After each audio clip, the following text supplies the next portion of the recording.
Hello, welcome to Spotlight, lighting a wet summer with creative charm. Spotlight, brought to you by the Isle of Man Arts Council. This evening, Poets at the Ready, as two big poetry events head our way almost at once. Could you lead Castletown Metropolitan Silver Band? A new MD is required there. And Manx-linked author Chris Ewan returns to the island to promote his latest thriller.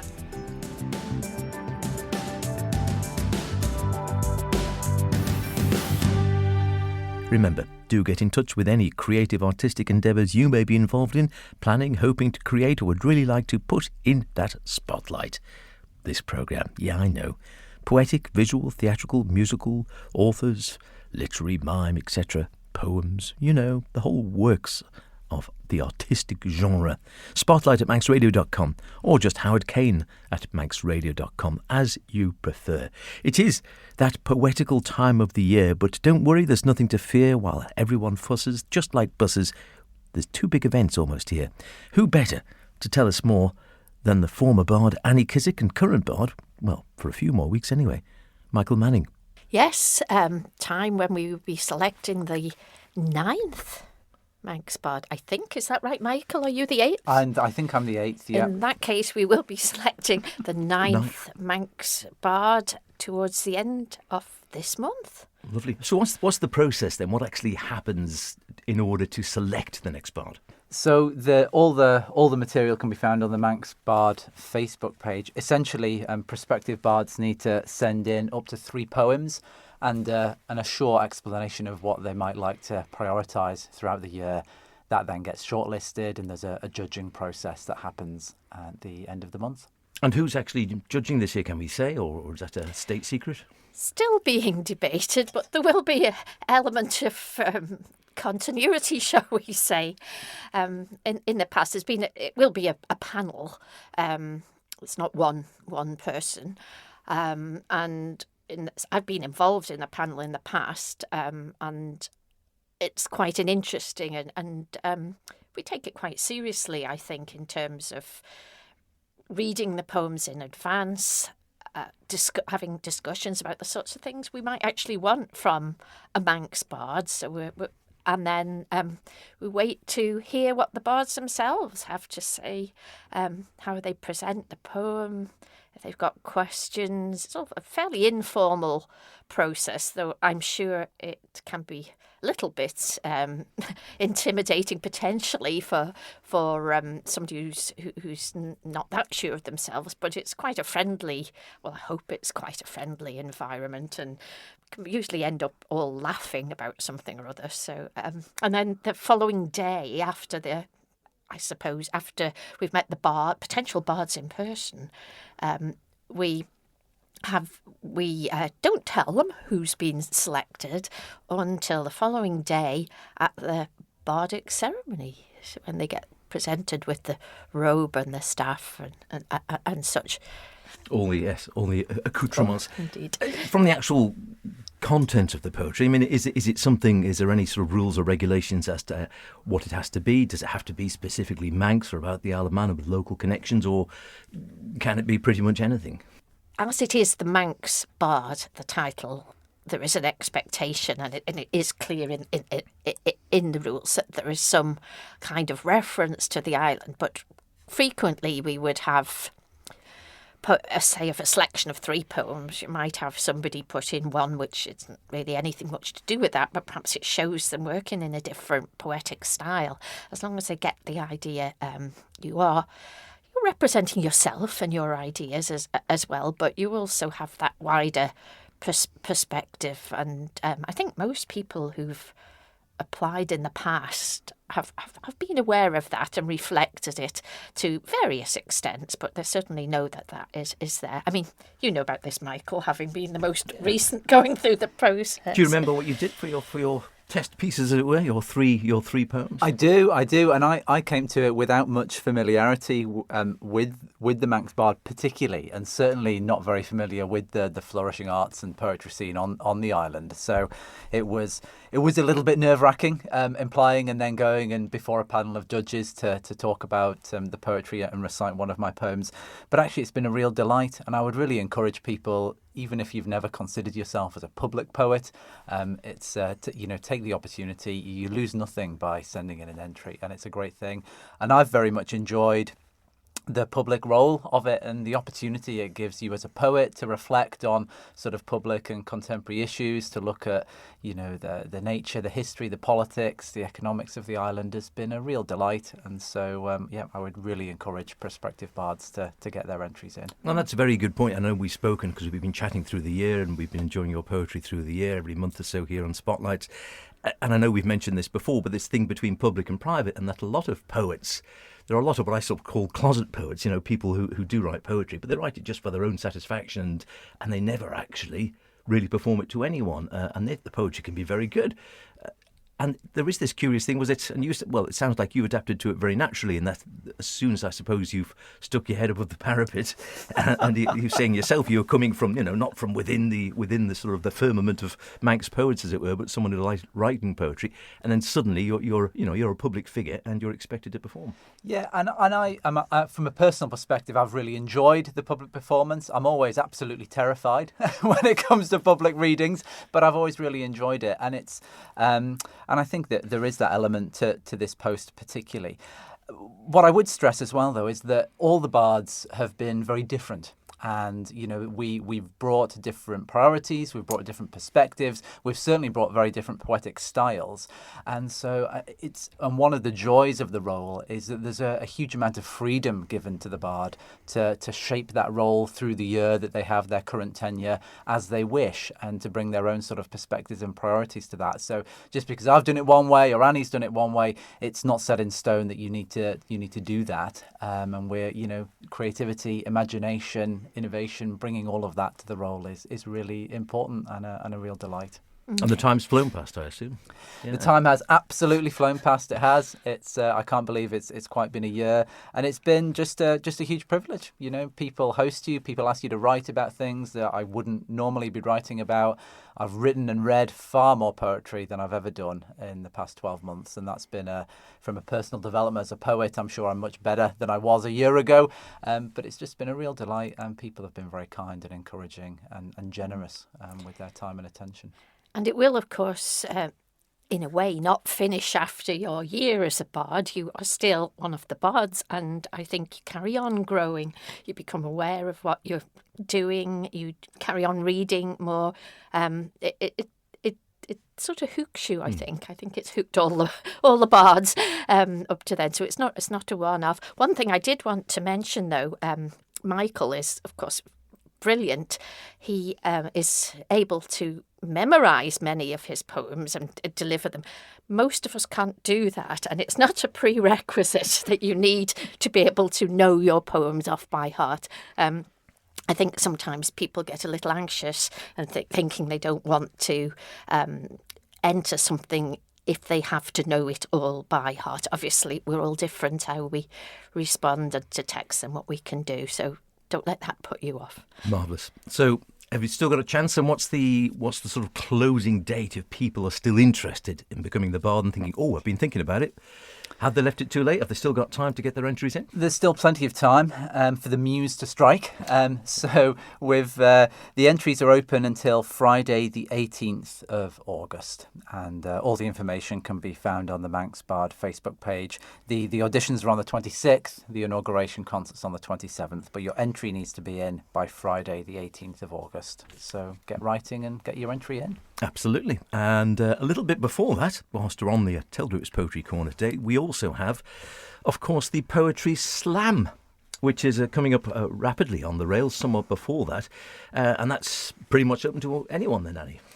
Yes, it is somewhat different to the Manx Bard, and it's a one-off evening performance. You're not committing then to something forever. And it's open to all sorts of poetry, but there are parameters. you do one poem, you perform one poem. The interpretation of performance is fairly loose, but poems can be in any subject or style, and you've got to written it yourself. No props and no costumes. There you go. Oh, there you go. Right. Bear that in mind. Don't go further than 3 minutes, That's the or you will have critical one. points taken off and a nice little bell or 3 something. minutes max. And I'm just reading the instructions here. Leave the drum set at home, and you can't have pre-recorded music. And there are a panel of judges, and it will be judged on the night, 50% performance and 50% on the actual poem. And it's all quite fun, and you get to hear it's pretty good, enjoyable to go along to. It's terrific fun. Back at the Noah Bakehouse, I think, this year. After, I think, last year, from memory, the years start to middle up in my mind after a while, but I'm fairly certain we were down at Port St Mary last year. We were down at Port St Mary, and I seem to remember you were at least a podium finish, Howard, I think weren't you? I was lurking somewhere around a there. brilliant poet there yourself. So, yeah, but this year it's in Douglas. It's at Noah Bakehouse on North Quay, and that's on the 16th of August. And so, yeah, all of the there's tickets are on the door, £7.50 on the door, or via Eventbrite, and yeah, there's refreshments, there's wonderful Noah cake, and it'll be a wonderful night. It's always a great night, I must admit. And you get all manner of different ones. You get some very serious ones, you get some very silly ones, and pretty much anything in between. But it is, to my mind, it's that 3 minutes. Don't bother writing an epic which is going to go on for 8 minutes, or you're sunk. Does that come from personal experience? If you do, I always go over. I know. If you do wish to actually enter the competition rather than just turn up and enjoy a very varied evening of poetry, you will need to contact Bridge Carter. Bridge is the power behind these particular poetry drives here on the island. Unfortunately, she can't come this morning to talk to you, but you can contact her at bridgetcarterpoetry.mcb.net, and I think you'll probably track her down on Manx Bards site as well if you want to get hold of Bridge and write one poem for that. And of course, there's nothing to stop you entering both the Poetry Slam and the Manx Bard competition. So, don't hang around. If you see yourself as the next bard, get your entry in before that closing date, Friday the 18th. And who knows? Or just go for the slam. Great stuff either way.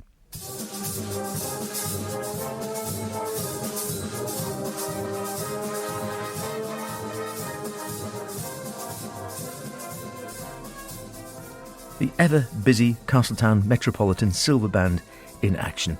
However, it's all changed at the top, as after a quarter of a century or more, their musical director Ian Astle has stood down from the position, meaning there's a crucial role in the band that needs filling. Webmaster for the band is Brian Osborne.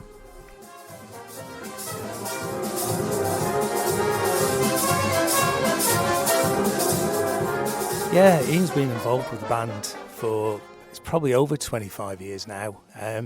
He started off as a very young boy, because he's not that old now. So yeah, he's gone from playing with the band to leading the band for about the last 5-6 years, and including through our 125th anniversary year, which was a really good year. Lots of things that we did. So yeah, he's been involved with us for a long time. He's done a lot with the band, brought us on, but now feels it's time for him to take a break. So he started his break back in March, and now feels that he actually wants to make that a bit longer. So we're now looking for a replacement musical director. And I think a thank you that there has been someone standing in, as it were, since Ian stood down, who presumably is taking the band forward in the interim. Yeah, I think we've got to give a big thank you to Ewan Wright, who stepped in as our interim musical director. I think we all know how busy Ewan is. He's in so many things, so many bands. I know he was recently doing the Full Monty. He's doing Kinky Boots. He's playing in the Big Blue Train Band, and then he's with us as well. So a huge thank you to Ewan, and also to a friend from Russian Silver Band, Ashley Cole, who has also stepped in when Ewan hasn't been available. So big thank you to both of those. So what is required then of a musical director for a band like Castletown Metropolitan? It's got to be someone who enjoys brass music. He's got to be someone who's enthusiastic. And and inspiring. What we're looking for is someone who can make our rehearsals fun or enjoyable, but also can inspire and help the players improve, basically, and grow in a musical way. So it's and the other thing that we really need is or want is someone who can put a good program together, because we're a very busy band. We probably do 25 to 30 engagements a year, probably the busiest band on That's the a lot, island. yeah. Although if anyone wants to shoot me down, that's fine, do that. And that's without any of the Christmas engagements that we do, because at Christmas we go around the streets in Castletown playing carols. So we're a very busy band, so it's got to be someone who's prepared to put the time in for that as well. And so the members of the band, I take it, is there a mix between sort of really experienced old hands and some younger folk coming through, sort of picking up a brass instrument or a silver instrument for the first time? There's a real big mix there, because there's some people like myself who've played for 50 so years. And then, yes, we've got some people playing with us now who've only been playing for about 12 months, and they've come through from our training band, which is Ballycastle Brass. Where we'll take anyone, you don't need to have had any experience at all, and we'll train you up to play a musical instrument. And then once they get to a stage, we'll bring them through into the main band and go from there. And it is something I always say, sorry to interrupt you No, there, no. but it is something, it always gets me with any of the brass and silver band fraternity. Once kids come in at young age, chances are, it always seems to me, they're there for life. Or at least they're involved in the music for life, wherever they are. I think what we find is that if you can keep the kids between the ages of 14 and 18, then you'll keep them for life. If they stop round about that age, you've still got the chance of getting them in later life. We've had a couple of players who, when they were kids, and this is probably a few years ago now, but when they were kids, they played and then they packed in.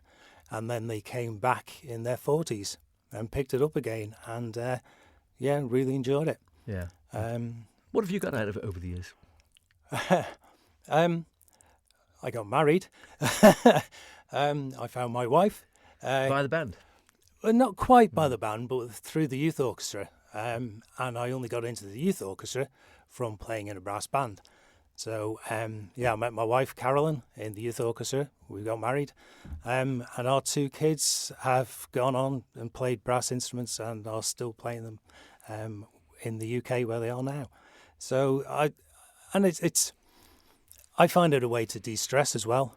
So, you have a busy life at work and at home, and then you go to band and you play a band, and you're not thinking about anything else. So it just takes your mind off everything else, I find. It's good. So the new MD then, as you say, it's someone, obviously, they've got to have a lot of commitment. Presumably they're going to have a fair amount of musical experience. And there's, I suppose, a split between, as you say, coming up with a programme for the band, taking the band forward, and also that educational aspect. Yeah, I think so. And it's for the audience as well, because I think, yes, we're playing a lot for ourselves, but actually we're playing to entertain the audience. And if the audience aren't entertained and enjoying it, then actually there's probably not much point in us doing it. But it definitely needs to be someone who can inspire us to improve and to encourage us to do our own practice, so that when we come to rehearsals, we've got more chance of playing the more complicated music. And we play all styles of music. It's everything from your traditional brass band marches and hymns, through to classical, through to pop, and you name it, we'll have a go. and again, I suppose to a degree they've got to be a bit of a showwoman or a showman themselves, and that you've got to front the band and not be afraid, I guess, to speak to the audiences.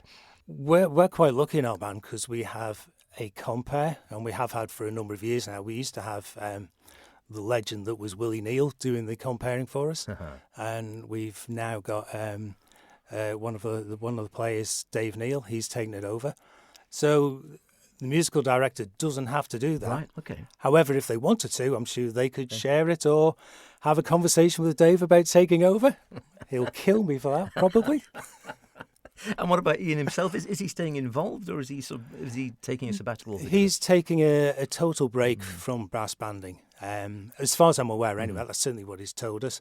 And hopefully at some stage he'll want to come back to brass banding, and whether that's with us or with another band, it doesn't matter. I think he's such a good player and so knowledgeable about music that, it would be good to get him back in the brass band world at some point, somewhere. The role, I'm assuming it's a voluntary role. It's not a paid position. It's a voluntary role, yeah. like the rest of the band, where we all do it for the love of it. Yeah, which is often the way, I think, with anyone. If you go to brass banding or silver banding, people are always so passionate about it. Plenty of talented people out there, so hopefully we'll get someone, or you'll find someone of the right calibre, as they say. Anyone hearing this and thinking, it's the sort of thing I would like to have a go at, or put my name in the hat, what's the best way to do that? Best way is to email our secretary at secretary@castletownband.im. I had to think about that. There's more information on our website, which is www.castletownband.im, and we're also on Facebook and Twitter. And have you got a particular time scale for hoping to appoint a new MD? So we've left it open till the end of August, and then hopefully we'll be making decisions shortly after that.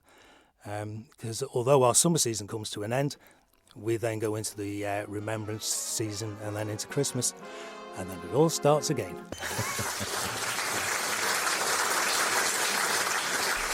Are you up to the task?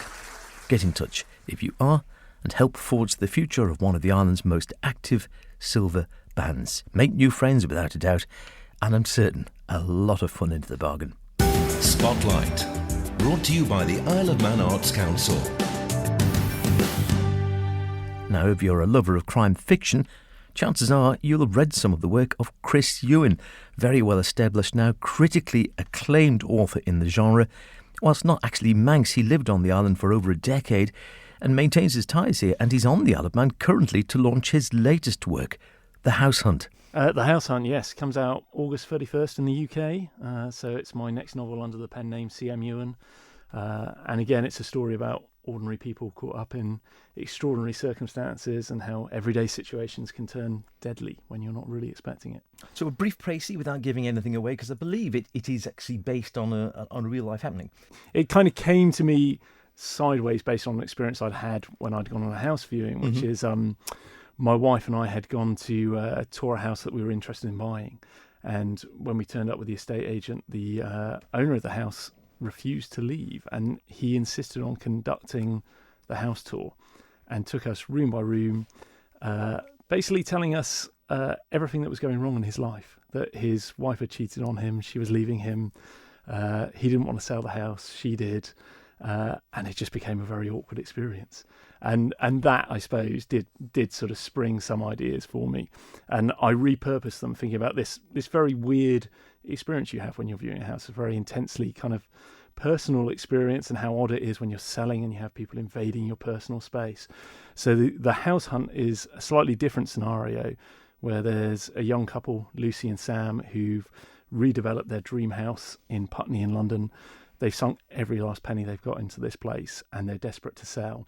And Lucy is vacuuming the house, preparing it for a viewing, and misses a call from her estate agent. And by the time she picks up the voicemail from her estate agent, in which her estate agent says, "I'm very sorry, I'm having a crazy day, I'm running late, would you mind showing this prospective buyer around by yourself?"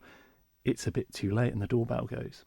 And Lucy opens the door, and there's this guy Donovan there who's wealthy and charming, and seems like the ideal buyer. But pretty soon after starting the house tour, she gets a bad vibe from him. She asks him to leave, he refuses, and the book's about what happens next. That launched tomorrow evening, if you can get down there. It is at the Henry Bloom Noble Library in Douglas, 7 p.m. And we'll hear much more about the book and Chris's writing, by the way, on next week's show. That's about it for this week. Don't forget, if you want to hear anything again, go to manxradio.com, download the Spotlight podcast, listen where and when you want. Why not try it whilst dipping chunks of baguette into a gooey smoked camembert?